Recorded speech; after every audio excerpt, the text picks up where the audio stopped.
Mereka semua takut sama Jokowi, ditulis oleh Nina Nur di seaworld.com. Halo, assalamualaikum, jumpa lagi dengan Suara Samara di channel TV Jurnal. Sosok yang kurus dengan bahasa yang halus medok Jawa, yang kalau bertemu orang lain selalu menunduk tanda hormat dan tidak takut berkumpul dengan rakyat kecil. Itulah Jokowi. Gelagat buruk bagi para tikus korup ini sudah tercium ketika Jokowi masih jadi gubernur DKI Jakarta. Istilah belusukan jadi populer karena Jokowi, dan akhirnya ditiru banyak politisi yang lagi kampanye ingin dipilih rakyat. Dengan anggaran daerah DKI Jakarta yang segudang, Jokowi tetap sederhana dan tidak tergoda untuk ikut pesta anggaran. Justru malah membongkar jajaran Pemprov DKI yang ketahuan main duit. Oleh sebab itu, pencalonan Jokowi jadi capres dalam Pilpres 2014 mengundang banyak pengacau yang main fitnah. Waktu pun bergulir. Dalam periode pertama pemerintahannya, ada satu hal yang dengan konsisten bisa dibuktikan oleh Presiden Jokowi. Tak terbantahkan, walaupun banyak suara sumbang dari Fadlizon, Fahri Hamzah, dan banyak mulut miring monyong lainnya, yakni bersihnya Jokowi dan keluarga dari korupsi. Ini sulit sekali dibantah. Jokowi tidak bisa ditembak seperti Ahok yang selalu diserang dengan soal sumber waras. Akhirnya, amunisi lainlah yang dipakai. Disebut pelongo-pelongo dianggap lemah, disebut otoriter dianggap kuat, dibilang jadi suruhan asing atau asing, dituduh turunan PKI, bahkan almarhum ibunda Presiden Jokowi pun kena fitnah, yakni tidak dipercayai sebagai ibunya. Dan banyak lagi fitnah berseliweran di media sosial oleh netizen, rakyat biasa, emak-emak, bapak-bapak hingga yang masih muda. Semua gara-gara termakan omongan para lawan politik Jokowi. Sok menyebut pemerintahan Jokowi rezim anti-ulama, anti-Islam, PKI dan sebagainya. Tapi pas dapat BLT ditelan juga. Nanti pas sudah terciduk mewek-mewek, bilang khilaf, bikin surat permintaan maaf di atas materai 6.000. Sementara lawan politik Jokowi yang mengompori dengan santainya naik turun mobil tanpa peduli sama yang diciduk ini. Sudah terbaca metodenya. Para tokoh publik bicara lantang di depan media atau lempar cuitan di Twitter. Lalu, para buzzer dengan akun anonim bergerak, menimpali dengan hasutan-hasutan radikal, mengompori warga masyarakat umum yang sebenarnya cuma kesel sama RT atau lurah tempat yang kebetulan tidak amanah. Atau bahkan hanya kesel gara-gara suaminya kena PHK, atau dia sendiri ditagih utangnya. Lalu termakan ajaran khilafah solusi segalanya, namun dilarang oleh Jokowi. Lalu dilampiaskan dengan memposting fitnah dan hujatan terhadap Jokowi. Sementara para tokoh publik selalu bicara atas nama rakyat, atas nama umat Islam, menyebut rakyat menjerit, harga-harga naik selangit. Dicek ke pasar, omongannya tidak terbukti. Rakyat ya kerja kayak biasa. Siapa yang menjerit? Nenowarisman kali. Pasca terpilihnya lagi Jokowi untuk periode kedua pun disambut dengan demo anarkis, bakar-bakar kendaraan warga masyarakat, merusak banyak fasilitas umum. Lalu demo itu buat siapa? Buat rakyat. Kenapa mesti sampai melempari stasiun kereta dengan batu? Rakyat mana yang dibela? Koplak kan? Tanya rakyat satu-satu kalau berani. Mereka suka nggak dengan adanya demo anarkis macam itu? Ketahuan sekali busuknya. Ya tinggal lihat aja jejak digital foto-foto waktu itu. Siapa yang bagi-bagi nasi buat peserta demo? Ketika Gibran akhirnya resmi diusung dalam Pilwakot Solo, banyak mulut miring monyong yang kembali bersuara sumbang. Tuduhan dinasti politik pun dimainkan, sampai ada mahasiswa yang demo di Solo. Kalau kalian mikir pakai otak, kok nggak pernah demo ketika AHY maju di Pilgub DKI Jakarta? Atau ketika Mbak Tutut jadi mensos? Apa otaknya hanya dipakai jika ada keterkaitan dengan Jokowi saja? Yang baru saja kejadian, ada sekelompok orang kembali mengatasnamakan rakyat bikin deklarasi gerakan aksi yang katanya mau menyelamatkan Indonesia. Sementara pemerintahan Presiden Jokowi jungkir balik kerja keras mengerem dampak negatif pandemi COVID-19 terhadap perekonomian Indonesia. Dan rakyat melihat ini semua. Terus gerombolan yang berdeklarasi ini sudah ngapain aja buat melawan dampak negatif COVID-19? Minum-minum di kafe, naik turun mobil, kemana-mana di antar supir, ngumpul di sana, nongkrong di sini. Mereka ini semua pada dasarnya takut sama Jokowi, Modusnya sama, berlindung di ketek rakyat, mengatasnamakan rakyat, juga berlindung di ketek gerombolan kadrun tukang demo, selalu menyalahkan pemerintah, sok pintar, kritik sana sini, padahal belum tentu juga dia bisa kalau dikasih kerjaan. Sejarah sudah membuktikan orang yang pernah dipecat Jokowi itu memang yang tidak bisa kerja. Kenapa takut sama orang yang bersih dari korupsi?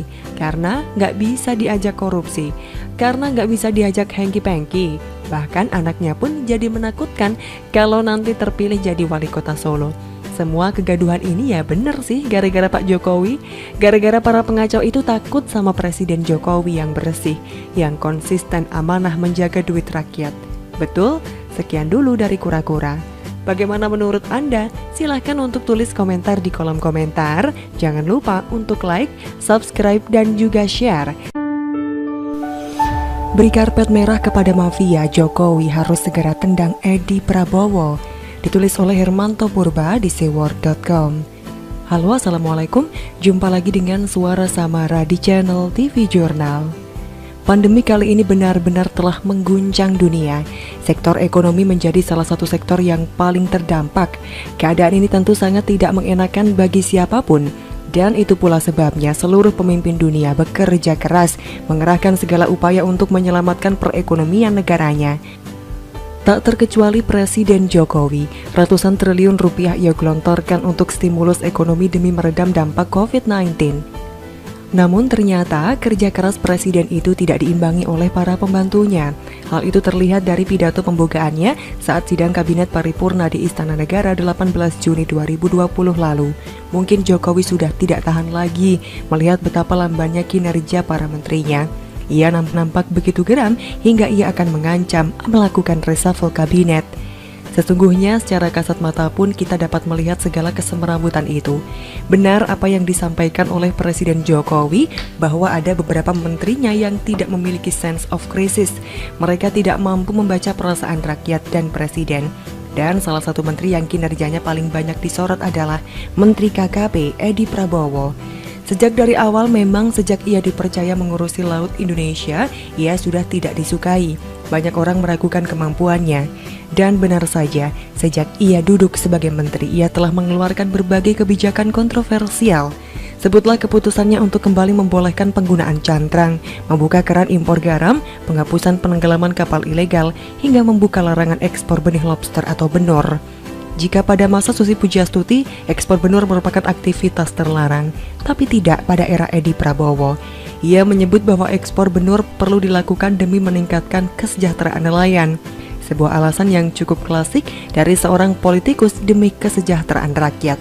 Benarkah demikian? Kebijakan yang dibuat Susi sebelumnya sesungguhnya sudah tepat. Benih lobster dilarang diekspor demi meningkatkan nilai tambah lobster itu sendiri dan juga untuk menjaga populasi lobster tersebut agar dapat tumbuh secara berkelanjutan di Laut Indonesia. Lalu kenapa Menteri asal Partai Gerindra itu begitu ngotot membuka kembali keran ekspor benih lobster Indonesia yang sebelumnya dilarang keras oleh pendahulunya Susi Pujiastuti? Ternyata ada udang di balik batu. Tidak benar alasannya demi kepentingan rakyat, tapi yang benar adalah demi kepentingan elit. Ada kepentingan kelompok dan partai di sana. Bulan Juli lalu, Tempo menerbitkan sebuah berita berjudul Musim Kenduri Pemburu Bayi terkait perusahaan eksportir benur yang diloloskan oleh Edi. Dari hasil investigasi jurnalis Tempo itu, tersaji sebuah fakta yang cukup mencengangkan, bahwa sebagian besar perusahaan eksportir yang mendapat lisensi dari Kementerian KKP tersebut baru saja mendirikan perusahaannya sekitar 2-3 bulan terakhir. Artinya apa? Ada kesepakatan jahat antara para eksportir tersebut dengan Kementerian KKP. Susi out, Edi dilantik. Ia lalu menyuarakan akan mencabut kebijakan larangan ekspor benih lobster pada era Susi. Dan ternyata pernyataannya itu merupakan sebuah pemberitahuan bagi para calon eksportir yang sebelumnya telah mendapat lampu hijau dari Edi agar segera mendirikan perusahaan ekspor, karena peraturan menteri akan segera dikeluarkan. Dan benar saja, Mei 2020 ketika bangsa ini sedang dilanda pandemi COVID-19, Peraturan Menteri Kelautan dan Perikanan Nomor 12 Tahun 2020 tentang pengelolaan lobster, kepiting, dan rajungan di wilayah NKRI terbit. Keran ekspor benih lobster secara resmi kembali dibuka. Nah, Kementerian KKP lalu melakukan seleksi terhadap para calon eksportir. Permainan jahat berlanjut dalam tahapan ini. Perusahaan-perusahaan yang memiliki kedekatan dengan sang menteri berhasil lolos sebagai eksportir. Sebelumnya, ada 26 perusahaan yang berhasil lolos, hingga akhirnya menjadi 30 perusahaan eksportir. 4 dari 30 perusahaan tersebut merupakan perusahaan milik kader-kader Gerindra. Ada pula perusahaan milik politikus PKS dan perusahaan yang dimodali oleh Fahri Hamzah. Salah satunya adalah PT Royal Sumatera Nusantara. Ahmad Bahar yang merupakan Wakil Ketua Umum Tunas Indonesia Raya, Underbow Partai Gerindra, dan juga sebagai Ketua Departemen Koordinator dan Pembinaan Organisasi Sayap Gerindra, merupakan salah satu pemilik yang duduk sebagai komisaris utama perusahaan tersebut. Selanjutnya, ada PT Bima Sakti Mutiara, perusahaan yang selama 34 tahun menggeluti bisnis mutiara, tapi beralih menjadi perusahaan eksportir di era Edi Prabowo. Hampir seluruh saham PT Bima dimiliki oleh PT Arsari Pratama, perusahaan milik Hasim Joyo Hadikusumo, adik Prabowo Subianto. Ia menjabat sebagai komisaris utama. Sementara Rahayu Saraswati Joyo Hadikusumo, putri Hasim Joyo Hadikusumo, dipercaya sebagai direktur utama.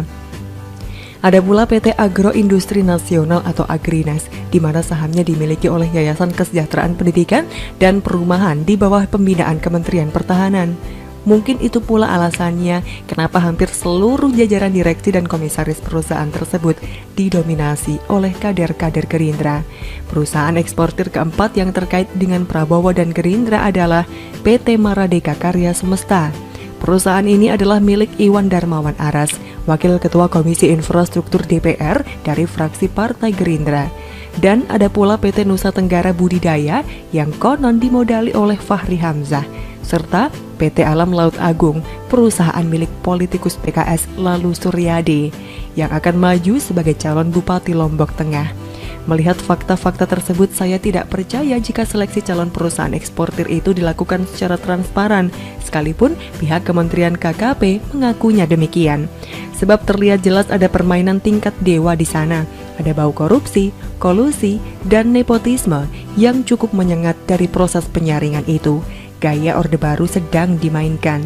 Oleh karenanya, sudah saatnya Edi Prabowo didebak dari Kabinet Indonesia Maju. Sebab faktanya, politikus Partai Gerindra itu tidak memberi keuntungan bagi bangsa dan negara. Ia justru memanfaatkan jabatannya untuk memperkaya diri dan kelompoknya. Ia juga telah memberi ruang kepada para mafia untuk menggarong sumber daya alam Indonesia. Menurut saya, jika nantinya Presiden Jokowi benar-benar melakukan pergantian atau rotasi menteri, Susi Pujastuti merupakan sosok yang paling tepat menggantikan posisi Edi Prabowo. Selama 5 tahun Susi duduk menjadi orang nomor 1 di Kementerian Kelautan dan Perikanan di tahun 2014 sampai dengan 2019. Ia telah memberikan kontribusi yang cukup besar terhadap kelautan dan perikanan Indonesia. Hanya dalam waktu yang cukup singkat, ia mampu mengembalikan marwah perairan biru Indonesia. Ratusan kapal ilegal ia tenggelamkan, para pencuri ikan ia tumpas, sehingga produksi ikan Indonesia meningkat tajam. Oleh karenanya, Susi, sang ratu laut itu, sangat layak diberi kesempatan untuk kembali memimpin Kementerian KKP. Bravo Susi, salam Isya 1. Bagaimana menurut Anda? Silahkan untuk tulis komentar di kolom komentar. Jangan lupa untuk like, subscribe, dan juga share. Samara pamit, wassalamualaikum warahmatullahi wabarakatuh. Bye-bye.